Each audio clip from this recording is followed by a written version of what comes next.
What's up, everybody? We got 10 minutes here with Seth Toy across the table. He's joined us in the past to talk about some rimfire, precision stuff. But today, Mirage is what brings us together today. You know what movie I sort of stole that from, Mark? Yeah. Okay. Anyway, if you know that movie, comment. What's Seth, the name? Princess Bride. You got it. Got it. Took me a minute. Well, It's been you just a while. gave it away. But Seth, you do a lot of shooting, obviously, as everybody knows who's listened to the podcast that you were on last. But Mirage is a thing that I think a lot of people who do shooting, especially precision stuff, they hear about. Maybe they've seen it, maybe they haven't. It's kind of one of those things that just sort of, it's there. You can't help it being there. Nope. But it can screw with your shooting sometimes. What's the deal with it? Do people overthink it sometimes? What's going on? I think there's simultaneously a lot of discussion about Mirage and no meaningful discussion about Mirage. Fair. I think that a lot of the practical sides of it, people kind of maybe overplay the ballistic effects, but also maybe don't. So I think it's kind of a relevant topic to discuss. We can get some of these things out on the table and figure out what we know and what You could say we should clear the air. We should clear the air. Good goodness. What even is it for those who just aren't familiar, haven't seen a whole lot of it? Just set our bases right. So you'll see Mirage in a couple of different instances. It kind of manifests itself as like a shimmering optical effect. So you might see some kind of like warbly air looking stuff in the distance. But it might also be really close to you as well. So it's an optical illusion that's caused by refracted hot air. Mm-hmm. So people, when they talk about Mirage, often talk about the like seeing water in the desert kind of thing. Yeah. Mm-hmm. But that's a different kind of Mirage than heat Mirage that kind of impacts shooters. I mean, we talk about Mirage a lot, but really, it's just a fancy word for heat waves, right? Or no? In the air, kind of heat waves in the air. Yeah. Yeah. Mm-hmm. And it doesn't have to be on a hot day per se. No, I've seen not necessarily. Mirage in a cold day where the ground is full of snow, but it's coming up off of kind of the snow from the reflection of the sun where it heats up.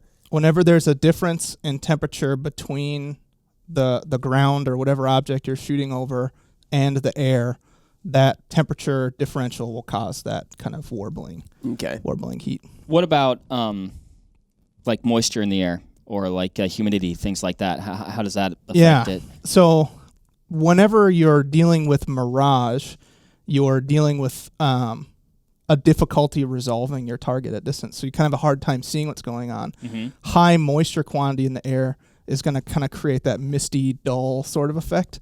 I think that's different than Mirage in the technical sense, but it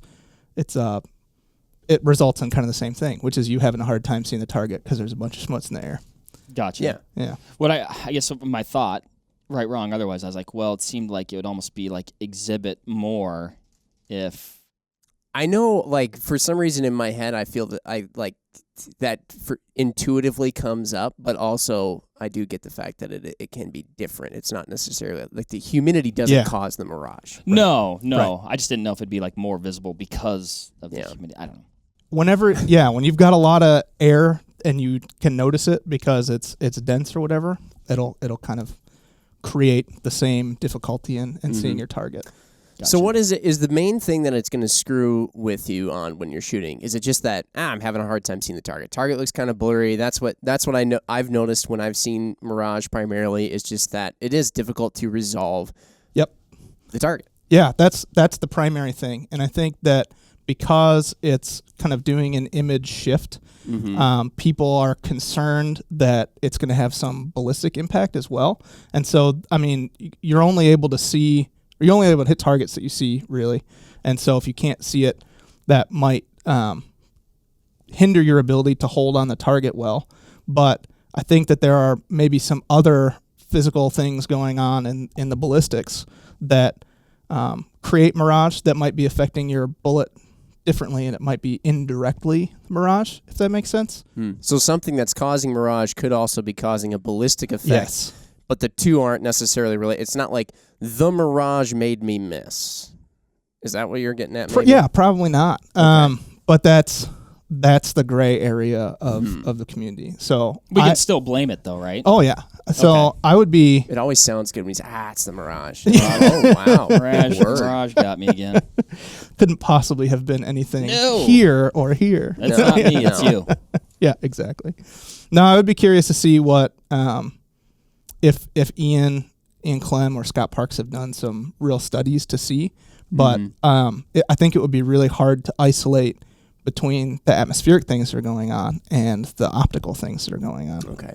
And atmospherics being that, obviously, we know temperature can be a big thing with your ballistics, and you have to take that into account, especially when you go from big temperature extremes. So there could be something in the thermals that are happening in the air. Yeah, absolutely. That then are also subsequently causing Mirage. So when you're seeing Mirage, it might be that you're actually getting a visual indication that something is going on that could be affecting your exactly. ballistics. You said the word thermal, and I think that's exactly where I was going. Okay. Such that if you, like, pilots have to deal with it all the time, and glider pilots especially will ride thermals to regain altitude. Oh, yeah. But it'll have weird ballistic trajectory effects too. Let's say you're shooting from grass over a strip of pavement, like let's say you somehow have an airstrip on your range or whatever. You might see a ballistic jump from the thermals, the convection coming off of the hot runway that could cause a ballistic effect. But you'll also see the Mirage because that kind of boiling is happening there as well. Okay. One of the really cool things I think about Mirage too is that people talk about reading Mirage and seeing because you're explaining there, that was a really good thing I think to talk about, where there could be something in the middle of between you and the target. Absolutely. And Mirage is coming up off that. And that Mirage right there, that instance, may be different than perhaps Mirage that's coming up off something between you and that object or between that object and the target. And you can even sort of, if you're really good, guys like Ian and whatnot, they'll even notice, okay, there's a Mirage that's, and I can read that it's even going left to right or something like that. Well, and even by how much. Right. Yeah. Ian talks about also like reading it, like changing his focus. So he'll like read Mirage like closer to him and also read it further away, which is just like, I don't know, man. That's getting into it. Separates men from the boys for sure. I think depending on target size, it can make a big difference. If you're shooting tiny groups at a grand, it can make a huge difference. I think one of the things that Scott Parks preaches that I think is really important sometimes is not overthinking it, trying to make your calculator perfect, but if you have the opportunity, send the bullet, trust the bullet, and make your corrections kind of based on that. Yeah. But for sure, your Kestrel wind meter only does you so much good with the wind that's right next to you. And so the wind reading techniques of seeing blowing grass or watching a steady boil of the Mirage down there or the direction it's moving can give a good indicator of what the wind is doing at different distances. It's pretty weird that the wind can move an optical illusion. And it is. I mean, it's moving probably something else. I don't know. So it's not magic, it's an illusion. Yeah, what we're seeing manifested is two different physical concepts kind of screwing with you at the same time. So you've got the heat transfer part of it, which is the convective heat transfer from the hot ground to the air, resulting in kind of the movement of the air. But then you also have the refraction of the light being bent by the fact that hot air expands when it's hot, and so we'll have a different optical density, if that makes any sense, different refractive index fair enough, than cold air. But then also hot air rises, right? So as it's next to the surface and heats up, it's going to bubble away, but then cold air has to replace where that hot air was, but it heats up really quickly. And so this bubbling that you're seeing is both the heat transfer and the optical phenomenon of the light bending. And especially when you're really far away, it only takes a small angular change for it to be perceived as a really big wobble. Interesting. So I feel like going back to one of the things you also mentioned, and some of the guys around here certainly preach too, but like trusting that bullet when you shoot, because like you said, it's easy to just go in and be like, oh my gosh, I'm seeing all this stuff downrange. I gotta get all this stuff in my calculator just right. Yep. I gotta do all this other stuff just right. Yep. And ultimately, if you trust yourself being a good shooter, you've got a good, trigger press, good like natural point aim, all that stuff, like fundamentals of marksmanship, and you actually can execute a good shot. Yep. That you trust. And then see and have good follow-through, and you can see where that impact goes or that shot goes, you can make an adjustment quickly. And there's no, I'm not the greatest shooter ever, so I certainly have times where I take a shot, somebody, a spotter or myself, I can see low right, about a half target right or whatever. Yep. And I'm like, well, I couldn't tell you, to be honest, if that was me or so I'm like, I'll make the correction, but then I made a correction based on something I screwed up, and then you're kind of all over the place. But and hunters are at a huge disadvantage for this. So I know, again, Scott gives hunters a real bad rap, but especially in those instances where your first round cold bore shot is the thing that matters. You don't have the chance to send one and trust it, right? The way a competitive shooter might on a 10-round stage. So it helps to know what's going on and to know what's affecting things. But especially in a hunting situation, you just got to be make sure you're taking shots that you know what's going to happen to your bullet before it gets there. Yeah. It seems like when in doubt, though, just do what you ship it. Just ship it. Hold Just dead on. ship it. Or as you would have were it not there. Now, one of the other funny things too about Mirage, I think it's very much worth bringing up. And you have your firearm here, this gun on the table. It is suppressed. You got a suppressor cover on it. Yep. And I think I know why. Not only do you enjoy probably not burning your hand after a good range sesh, but oftentimes some of the most prevalent Mirage that you can see is right in front of your face. It's actually happening literally over the barrel or over a suppressor. Yep, it's all right there. And when you're looking through a magnified optic, all of the warbling, shimmering Mirage is kind of amplified too, because you're magnifying everything. And so your scope isn't breaking every fourth shot then? No, not usually. Okay. I'll tell you what, it's like I get 4 shots out of this thing, and instantly everything goes blurry. It must be the scope is on it. You guys put it on a timer. Then I let it rest a little bit, and it's fine. Yeah, it's planned obsolescence. Apple can do it. We can do it. 4 shots, that's all you need. Yeah. But no, so what you're seeing in the same way as kind of off the ground, you're getting that convection. You're getting the convective heat transfer off of the Mirage too. But I really wish that in like college thermodynamics and heat transfer classes, they'd had suppressor thermodynamics, because it would have made the course a lot more interesting. But there's a lot going on in the heat transfer. I wish I would have taken that class in general. Yeah, there's a home ec didn't talk there about you go. Any heat. I was going to say, that wasn't offered in my program. No. So then let's review, because I think it's helpful in understanding why a suppressor cover is necessary, right? Sure. You've got 3 different ways that heat will leave something that's hot. You've got conduction, which is solid to solid. Mm-hmm. So let's say you set your hot pan on the stove.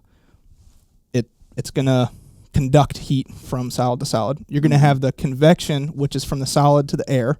Okay. And then radiant heat, which is emitting electromagnetic radiation. But we're not going to talk about radiant heat. Sounds cool. Yeah, everything's doing it. We're all emitting photons all the time. You just can't see them. It's pretty. Jim, you are causing cancer in California. A different kind of radiation. If you listen to Californians, what isn't causing cancer? Okay. But what you're doing with the suppressor cover is you're trying to cover up the convective heat transfer and make it all conductive. So you cover up the air, you remove the air barrier, and then all that heat has to run into your barrel, basically. And eventually, even if you're not running a suppressor, if your barrel's hot, then the barrel will have the convective heat transfer too, which also, looks like Mirage. Yeah. So it's fun in a physical sense to talk about what's going on with the heat transfer, but then there's the practical side of it, which is trust the bullet, send the bullet, put a suppressor cover on, and your optic won't look so fuzzy. Yeah, and even some of those F-class guys who are shooting a lot too, they'll Yeah, have these shroud. apparatuses, these shrouds over the entire length of the barrel in order to mitigate some of that mirage as well. I tell you what, heat is a real bear. I mean, you know, like you deal with it. It's like when you get your barrel really hot, it can start messing with your point of impact. Yep. You get stuff hot downrange on the ground, whatever. You start getting these weird thermals, mirage forms. I mean, even myself in because, you know, big in the automotive world, it's like heat will screw up a lot of stuff in your engine. You get overheated. All of a sudden you start talking about like blowing head brake gaskets. fade. Yeah, brake fade. I mean, those other heat really screws up a lot of stuff. It's a pain. But at the same time, if we didn't have heat from the sun, we'd all be dead. It's so true. So Look on the bright far side. too overdone steaks. Yeah. You know, that's just, you don't want that either. That's the worst. Jim, But it's a good point. You do kind of need it. You Yeah. do need, Jim, you weren't complaining about heat when we were hunting coyotes in negative 18 temps last week. Yeah, that's true. The heat was very welcome. We took any heat we could get. Aside from the one little piece of my skin showing on my face, that could have dealt with a little less direct sunlight. Hey, eventually it turned black, fell off. You got new skin. Yeah, Make a new skin fantastic. Yep. I feel like this has been like actually a pretty sweet little rundown on Mirage. I think there is probably a lot more, but we do call this a 10-ish minute talk, and you know we're already at 16. Whoops. But Sweet rifle. Thank you. very nice rifle. Appreciate that. If there's anything else that people want to hear about this, if we should dive more in depth on the topic and some other heat-related, thermal-related, whatever, let us know. And maybe we can grab Seth or some of the other guys again and dive in on a full length. I'd be maybe curious to hear what people think. So, Seth, thank you very much for joining us. Thank you very much. Anything Appreciate else you. as we sign off, though? No, thank you for having me. Really appreciate it. Right on. Thank you. All right. See you guys next time. Bye, everybody. I thought we'd be able to do that in 10 minutes. Oh, I know. Oh, we're close enough. Yeah. Oh, this was a good one, actually. This was pretty short. 16 minutes, yeah. Yeah.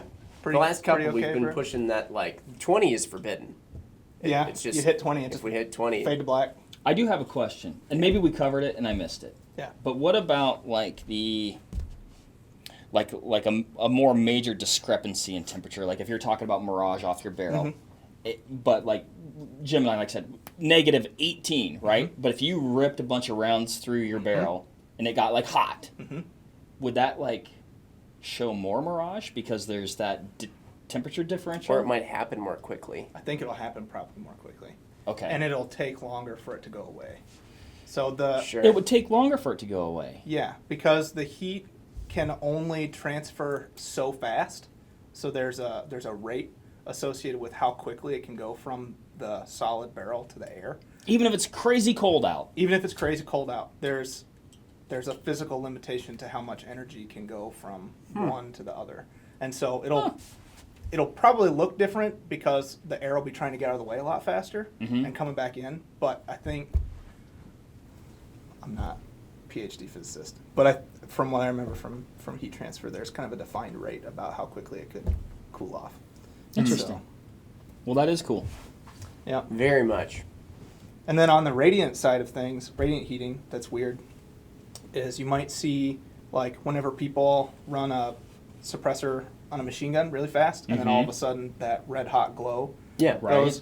There's not enough ability to transfer the heat from the convective and conductive means, and so the radiant heat starts leaving in the visible spectrum because it's just trying to get it all off as fast as it possibly can. It's like I've been trying to stay under wraps this whole time, but I can't keep myself contained any longer. I've been trying to be chill about this, but you guys made me get red hot. So. I was interesting. I was just recently learning some very interesting stuff about heat and how heat forms and all that, and because I was looking at the physics of sort of an engine and pistons moving up and down, and the force that when you have the combustion event that happens in an engine and it's pushing the piston down, so that's all energy, and the energy can be realized in different ways, and so sound. Sound, heat, movement, kinetic energy. And so, a lot of the energy, ideally, in your case, is going into the piston to drive it downward. But any energy that isn't being used to push that down gets transferred into, noise and heat. Yep. And so, basically, I think they were getting at essentially, a lot of people say, if your car is at low revs and you have a manual transmission, like don't just flog the gas pedal because you're trying to force like a lot of energy into the engine, but it like isn't going to be. It's going to.